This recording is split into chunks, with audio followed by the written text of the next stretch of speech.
შეიძლება წიგნებიც ჰქონდეთ საყვარელი, რომ ბევრს არ აკეთე კონკრეტული არჩევანი. ალბათ ვაჟებშავი ესე ამ მომენტში ესე ვხედავ თუ საუბარია ლიტერატურაზე და პოეზიაზე.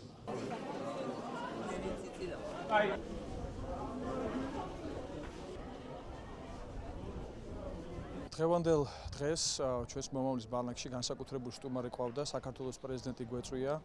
Ფიქრობ დავიწყარი იყო ჩვენი ახალგაზრდებისათვის, ვინც დღეს აქ ისვენებს მათი შეხვედრა პრეზიდენტთან, ის გასაუბრება რომელიც მათ ჰქონდათ. Ფიქრობ პრეზიდენტიც პოზიტიური ემოციები დატვირთული დაბრუნდა, ისევე როგორც ახალგაზრდები დარჩნენ ძალიან მოტივირებულები და გახარებულები.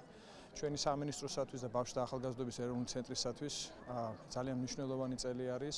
ჩვენი ბანაკი წარმატებულად ხორციელდება, სულ რამოდენიმე ნაკადი გადარჩა და ჩვენი ახალგაზრდებიც უკვე მალე დაუბრუნდებიან თავიანთ სასკოლო სკოლებს და მიხარია რომ მათ ჰქონდათ შესაძლებლობა წლევანდელ წლის განმავლობაში აქ როგორც ერთმანეთთან ზიარებოდნენ სხვადასხვა სპორტული კუთხით თუ საგანმანათლებლო კუთხით პროექტებს, ისევე ჰქონდათ შესაძლებლობა წარმატებული და მნიშვნელოვანი პოლიტიკურ ფიგურებს შეხვედროდნენ. პირველ რიგში ძალიან დიდი მადლობა მინდა უთხრა ბავშვთა და ახალგაზრდობის ეროვნულ ცენტრს, რომ აი ასეთ კარგ ბანაკში და სიტუაციაში მოვხვდით. გვაქვს როგორც სპორტული, ასევე შემეცნებითი აქტივობები, რაც ახალგაზრდებისთვის ფიქრობ ძალიან კარგია. კიდევ მინდა აღვნიშნო, რომ ძალიან გასახარებელი იყო ყველასათვის პრეზიდენტის სტუმრობა და ის, რომ მან ყურადღება გამოიჩენდა ახალგაზრდებს შეხვდა.